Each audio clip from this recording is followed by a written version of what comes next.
Alright, this game we're going to be looking at, what are you playing? Ullaphant? I don't know if I said that right. On Nami. I believe we've done a couple of lessons in the past, but not super sure. This looks like a ranked game, but I could be wrong. 30 seconds until minions spawn. I like the start, kind of. So, typically, what I'll do is when I'm playing somebody that has a self heal, I like to get 2 mana potions instead of 2 health potions, just because you're able to. Um, you have the option of using your potions to heal you or use like another spell, right? Like, Minions have uh, spawned. if if you have a lot of health in this lane right now.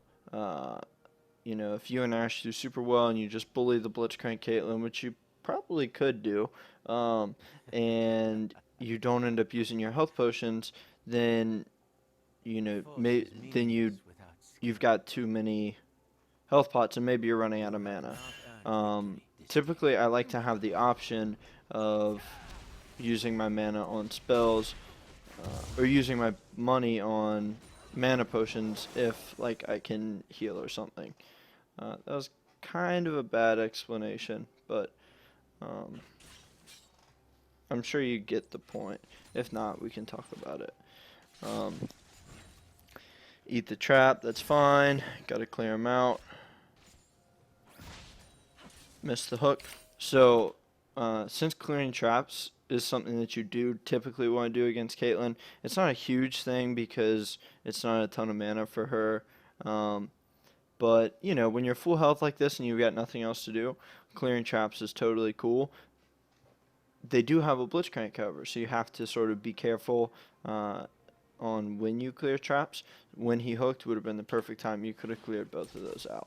Um, it's not super important, but if that's something that you want to do, that's a good opportunity to do it. Or like right now when the waves got you covered. So a big part of like now exactly but like a big part of Nami is her really early uh, lane presence. So what you can do is you can walk up, you can W like their AD carry or their support, it'll bounce back to you and then bounce to the other person. That's ideal situation is you damage 2 and heal yourself. With that, you can walk in, like get some autos off, get really good trades, and you're sustaining. So typically, Nami's level 1 to 2 is like phenomenal for trades. Right now, you guys hit your level 2 power spike, which, I mean, you kind of could have predicted. Like, your wave's really big right now. Neither of you guys are pushing super hard, though. Um, So I mean, you kind of could have seen it coming, maybe, maybe not. They're not super far behind. They're a minion away. Um, but you guys hit 2 first, so that's something that you want to be looking to capitalize on. In this situation, what I would do is I would level my Q immediately, walk up, bubble both of those, throw a double heal down. Or I would have gone for like the double damage version, but the double heal's fine. Um, and you know, turn this into a really nice trade because you guys hit 2. They don't have their second spell. Caitlyn has trap. All she can do is auto. And Blitzcrank has hook. He already used his hook. Like when they've used all of their spells, all that they can do is auto. You've got Ash who's got W on a fairly low cooldown and it's pretty strong. And she got Q right when she leveled up. And you have your W and you could have gone Q or E. Both of those are really good for fights, and they're on a shorter cooldown than their like skirmishing spells. Right there, the only thing that they have that's useful in a fight is going to be Blitzcrank's hook. Blitzcrank's hook. So I think you could have made that into a really strong trade. Maybe gotten a kill. Maybe forced some summoners from them. Blitzcrank Blues Ignite for really no reason. You've got a heal, so uh, I don't know why he did that, but Yeah, I think if you had gotten your bubble, hit the double bubble, damaged both of them, you guys could have at the very least gotten a really nice trade out of it. And that's what you want. You're Nami. You've got Ashe, who doesn't have horrible trades. She's not the best, right? She's not Draven or anything, but she can trade fairly well, especially against a Caitlyn who's really about like zone control. So I would have really gone for a fight. Ooh, again, you're getting caught in these spots where you're going back to clear traps and your Ashe keeps getting hooked. Um, but, backtrack a little bit to what I was talking about. Um, your trades are pretty good. Theirs aren't very good, and you've got to heal. This is something that is really fundamental with some supports that have heals, is you need to be trading and you need to be harassing and going through these little skirmishes, but don't commit. Like, do not all in unless you can get a kill and win safely. That is the advantage that you have, right? Blitzcrank, he has to commit. He hits a hook, knocks up. He is like all in on that fight. Now, typically it goes really well because he can pull somebody out of position. Like here, you're not anywhere near to help this Ashe, so she's pretty much in a 2v1. She's probably going to die here, unless she blows both of her summoners and you get a heal off and you like exhaust really well or something. But that one hook got 3 summoner spells, probably. And that's the benefit of like a Blitzcrank. He's using his champion strength right now. You guys really need to be using the sustain and the good traits that you have, which is really hard to do in solo queue. But oh, Caitlyn didn't auto. That's convenient. We'll look at that a second time with what probably should have happened. Blitzcrank hits this really nice grab. Ashe is stunned. That's 2 auto. See, she could have autoed, walked forward, auto, and then thrown a Q, or even auto queued and gotten that a lot closer. She could have done a lot more damage. But you know. So an important thing to do when you're playing like a sustain lane like Nami or Sona or something like that is you want to work around the enemy's cooldowns if there's something really hard engaged like Blitzcrank. So just then you saw him hook a minion. Now you want to be aggressive. You want to be putting your E on yourself, walking up, W them, bounce, get your autos off, get your good trades in while you're capable of doing it safely. So unfortunately, it looks like their mid lane got first blood. Oh, on your Lee Sin. And then Ari got a kill back. So, not perfect, but whatever. Your Ari's build's kind of weird.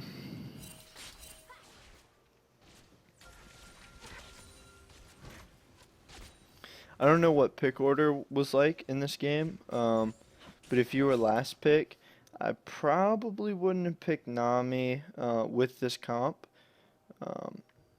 Don't get me wrong, Nami's really strong, but your laning synergy, like Ashe Nami, is decent. It's actually pretty good, but it's definitely not the best for playing with an Ashe. I think Braum or maybe even Blitzcrank, something with a little bit more hard CC is going to be better with Ashe. And then from there, like, you don't really have any people that scale off of like attack speed or like a lot of the items that Nami builds are good for attack speed and crit. So you should get like a Zeke's, an Ardent Sensor,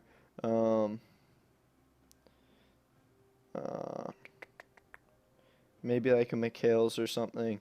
But like Zeke's and Ardent Sensor in particular are really good for AD carries that scale well off of attack speed and crit. Ashe is decent with that, right?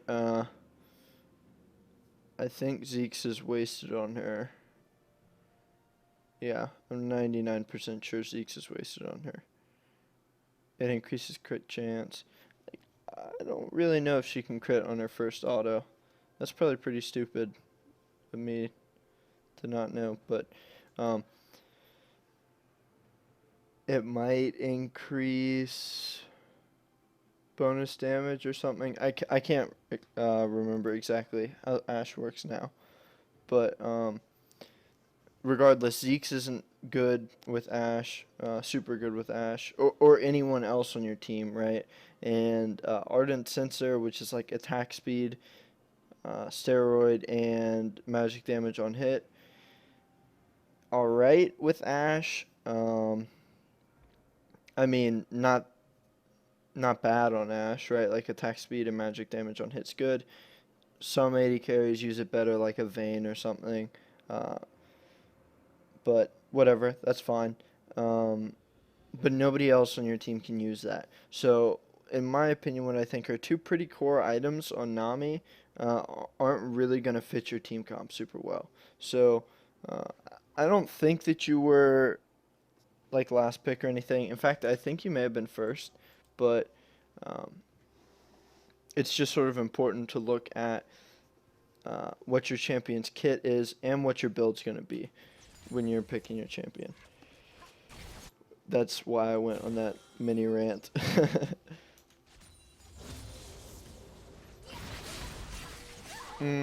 Okay. So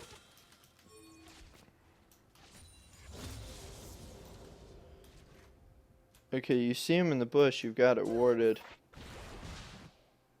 Oh, you thought that he would be afraid of you. Yeah, that's just like a little miscalculation, not knowing your matchup perfectly, I think. Um, Blitzcrank 9 out of 10 times is gonna hook you and kill you if you're like in the open. It doesn't really matter what the situation is, he's always looking for a hook. So that was a little misplay. Probably shouldn't have stepped up like that. I don't know if your bubble was to cut off like a retreat from Blitz or block the Caitlyn from coming in to help, but either way, it was just kind of a meh call. That was a really nice trade. I didn't see your bubble. Okay, so right here, hit a bubble. Really easy bubble, you know, you just drop it like right there. You could have double bubbled, actually, if you had placed it like perfectly. But if you'd hit a bubble on this guy, you guys would have gotten a kill, or at least forced his flash to dodge the bubble. So that's a bit of a misplay. You had kill potential and you didn't capitalize on it.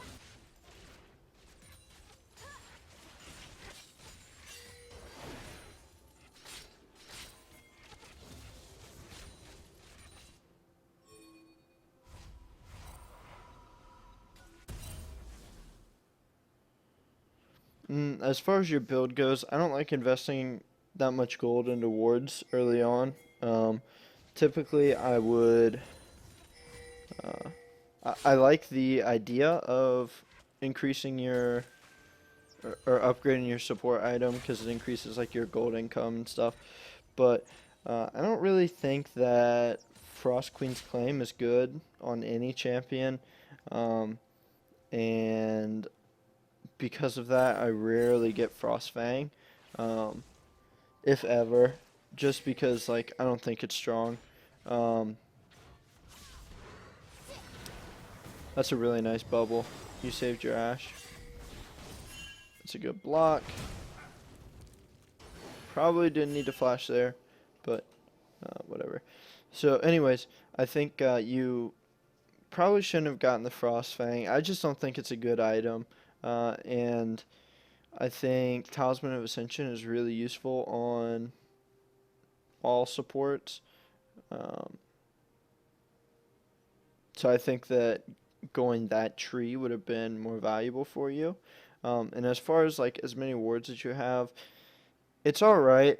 My biggest problem with it is that like I think it's very rare for you to have enough jungle pressure to justify buying that many wards. Like LCS or something, you know, if, or even ranked fives maybe. Like if you were to skimp on the wards, you would get punished for it.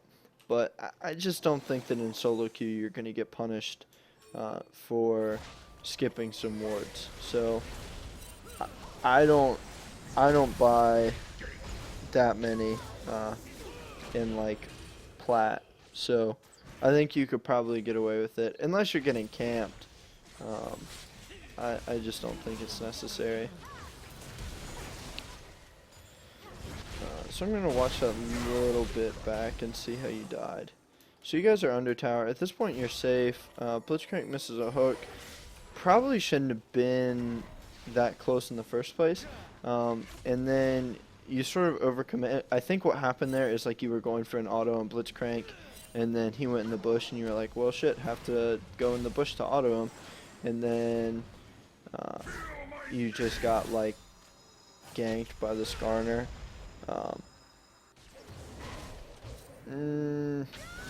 Your Lee Sin plays this moderately well. I just don't think you should have been so aggressive. Is like what you should take away from that. When you saw the Lee Sin coming, like he jumped to somebody and he was clear. You guys end up going 2-for-1, I think, and you blow both of the Caitlyn summoner spells, so that's worth it. Unless this LeBlanc gets a really nice roam and like gets a triple. Uh-oh. Okay, so it ended up being 2-for-3, which isn't good. That's not your fault. Like, it had the potential to be a good play. The only thing that I'd say that you did wrong was being a little bit too aggressive there. Like, you're a really squishy support, so you have to sort of play like it. Again, you're like walking up in the Blitzcrank's face. And had your Ashe been like even mildly aggressive, you guys would have gotten that kill. But you shouldn't be risking your life for a kill like that if you're playing like a squishy support. If you want to do that, you know, play somebody like a Blitzcrank or Braum or Nautilus. Nautilus would be really good for that because that's sort of like the play style that goes well with them. But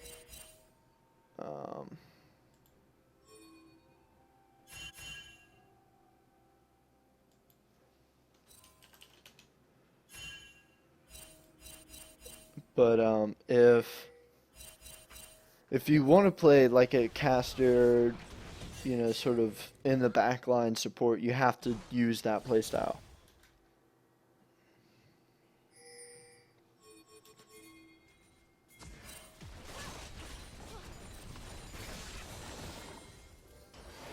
So you guys are just sort of chilling by your tower. Ooh, Lee Sin came for a gank.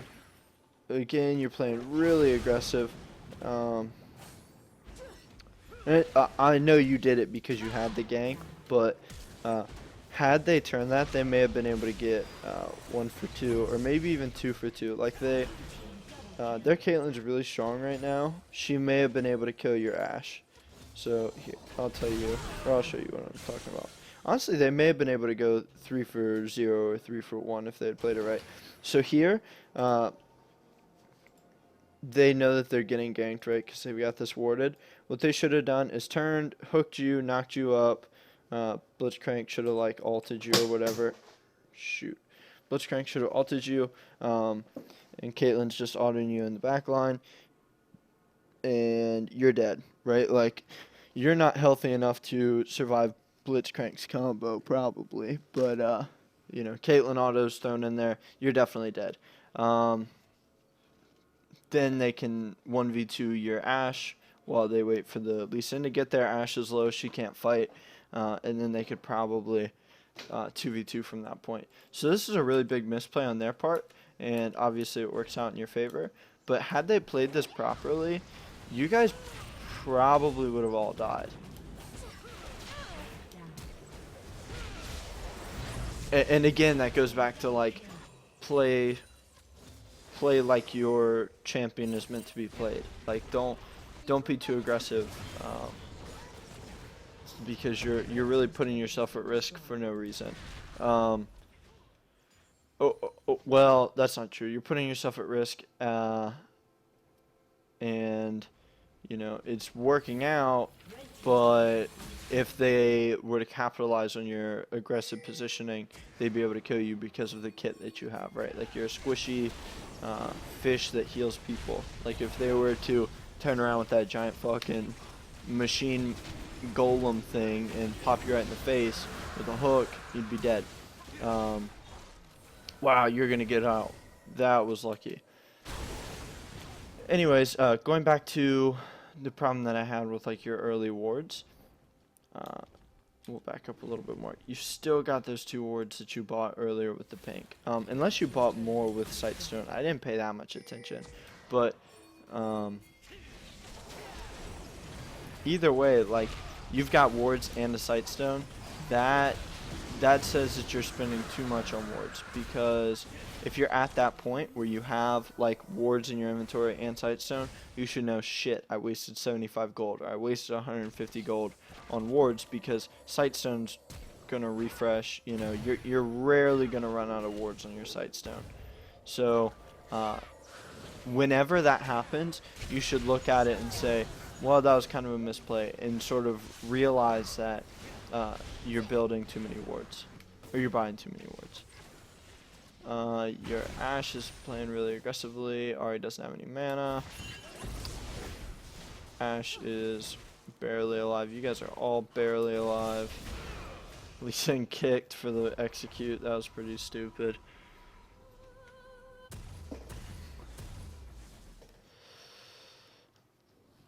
Okay, so you got your Mobies. Whatever that thing's called, Forbidden Idol, I think. Yeah, you grabbed a Forbidden Idol, pink ward, you sold your green ward. See, that's what I'm saying. Like, that's good. You didn't need that green ward, so selling it's what you wanted to do.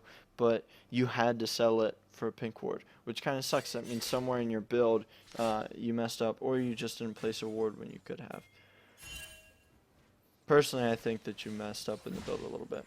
Also, this pink ward, the spot for it's a little bit too aggressive. So, I think a better spot for pink is here. You can put it here, but the problem is, if they're ever pushed to your tower, then they can take this ward easily. So, just sort of something to think about. You can place it in that river bush, but like I said, I think it's a little bit too aggressive. At this point, you guys should win this game. I would be really surprised if you lose. Yeah, your Ahri just 2v1'd. Well, it could have 2v1'd.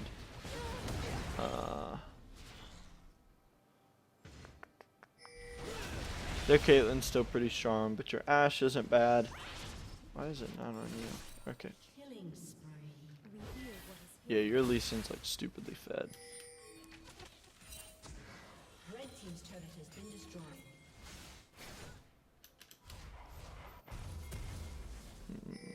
Rampage. You're going Ardent Sensor, it looks like. I think you just whiffed your ult.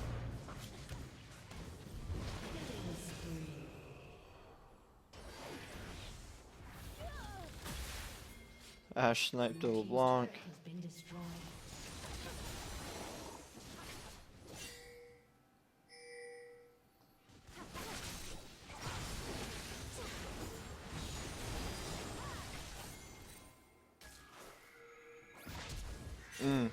See, again, that's a time where you're just like too far up. Like, if your AD carry were up there, you'd be like, what the fuck are you doing? You need to position just like an AD carry. If you're playing Nami, your job is to sit in the back, buy your AD carry, make sure that they don't die, and peel for them when you can. You really shouldn't be frontlining. So you had to blow your flash there because you were like frontlining and Blitzcrank tried to hook you, especially against a comp with like a hard engage like Blitzcrank's, right?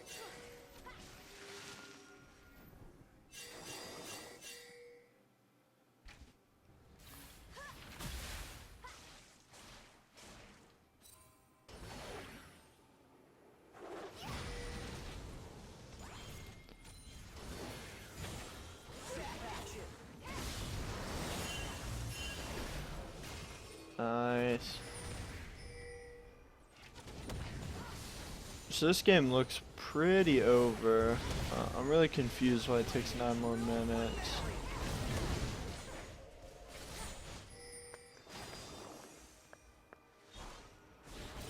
Yeah, that wasn't gonna kill you.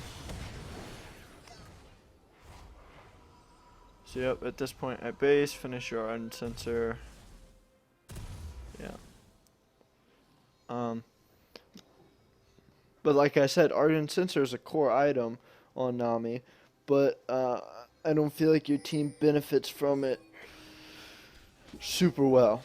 You should definitely build it whenever you play Nami, but make sure you pick Nami in situations where her kit's going to be fully utilized. For example, if you'd had like a Vayne 80 carry or like a Kale jungle or honestly if anyone else on your team were AD that's not Lee Sin. I mean obviously your AD carries AD, but I mean like if you had like a non-Lee Sin AD jungler, like any Devourer jungler, some top laners, like Darius, Garen, like those guys don't benefit hugely from attack speed, but anybody that uses auto attacks as their main damage is really good for Ardent Sensor. Lee Sin kinda does. He's more of a caster, in my opinion, though. Like his Q is big damage, his ult's big damage, his E. He just sort of cycles his cooldowns.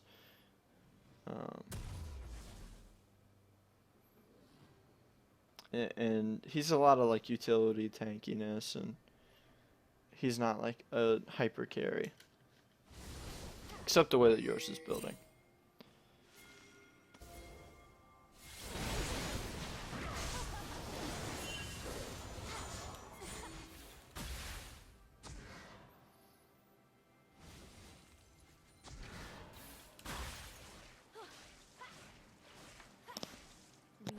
Red team's turret has been destroyed. So 3 minutes left. Gonna take this top tower. You got your Frost Queen, which I don't think is a really good item. If you like it, you can use it. I think Talisman is just better in general. It's probably a pretty good counter to Blitzcrank though, now that I think about it, because like you can hit him and he's just like useless. That was unfortunate. Not a whole lot you could have done there. Oh, you guys are gonna throw it, are you? This game's over in 2 minutes. Oh no, they throw. They overchase. Okay. Yeah, Lee Sin gets a double. Ari gets one. They're probably gonna surrender soon.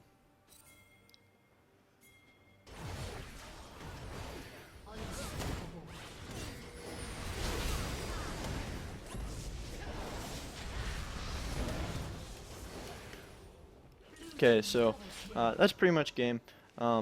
Important things to look at. You really need to bear in mind who your teammates are, what their kits are, what their strengths are, when you look at like who you're going to select to play as, and what build you're going to go, right? So Nami wasn't the best fit for this team comp. She's not bad. But I think that, you know, maybe a Braum or somebody sort of frontline-y, tanky, with still decent or really good CC would have fit a little bit better into this comp. But, you know, I mean, play what you're comfortable on. But Nami's typical build doesn't work with your team super well. I think you were probably an earlier pick, though, for some reason. So not super worried about that. What is like worrying about this game though, and like the biggest problem that I see, is you're not really playing the way that your role is supposed to. Like you're frontlining a lot, you're getting hit with the Blitzcrank hook. Your first death, I think, was like that miscalculation with the Blitzcrank, and you just not understanding how much damage he did. Yeah, that was your first death. You stepped up and you didn't realize like what the Blitzcrank could do. And we're gonna sort of scrub through here and find your second one just because I'm curious. Oh, your second one was the Skarner, where again you were like a little bit too aggressive. So here's your second death, and it comes from you frontlining, right? Like your Lee Sin was here. Uh, you kind of could have guessed that he was gonna jump to the Ashe to escape. At this point, like when he rotates here and he's running back, he's in the back. You're frontlining right now, and your Ashe is kind of frontlining. So I completely agree that you guys could take a 3v3 here, especially because did I like toggle the map off somehow? Especially because Ari's right here. I don't know where the map is, but since Ari's rotating, like you know that you guys can win this fight. The only problem is you're in the front. Like totally go for this fight, but if Lee Sin jumps to Ashe and you're back here, you guys can fight this out. You being up here gets you killed. Um, you get knocked up, ulted, pulled away. You guys end up turning it. Actually, this ended up being a bad fight, and you lost because of the LeBlanc roam. But had you not died, and you dying probably would have meant your Ashe didn't die, that would have been great. So, and then early or later in the game, there was that time by the tower. That map's really gone. Okay, there's a time like right here-ish where you stepped up and you had to flash to avoid a Blitzcrank hook. That's been like the biggest recurring problem is you don't play within your role. So if you're like a tanky frontliner like Braum or Nautilus or something, walking up to here when their Blitzcrank's here, it's not the best idea, but you're probably not going to die from it. You're sort of like a big tank that can say like, fuck you, I'm going where I want. But as Nami, if you step up to here and you get hooked, you're dead. So you really have to bear in mind who you're playing as and what they're good at, where their best position is in the game, all that stuff. Also, your build was a little bit weird. Like I said, the Frost Queen, not super keen on. And you had those early awards, which I wasn't a huge fan of, and then you didn't place them. And then you ended up having to sell one because you had your Sightstone and everything. So that was a bit weird, but I think once you work through that, like once you work out your ideal build and the way that you want to play, uh, that's fine. It's not a huge deal. But buying one too many wards isn't going to lose you a game. That positioning and stuff though might. So I would definitely work on that first. But besides that, it was a pretty strong game. I mean, you finished like 0-2 and 19 or something. Yeah, which is really strong finish, right? So good game. You were the only one on your team. You were the only one in the game actually to upgrade your trinket. Not bad. We'll talk about this later.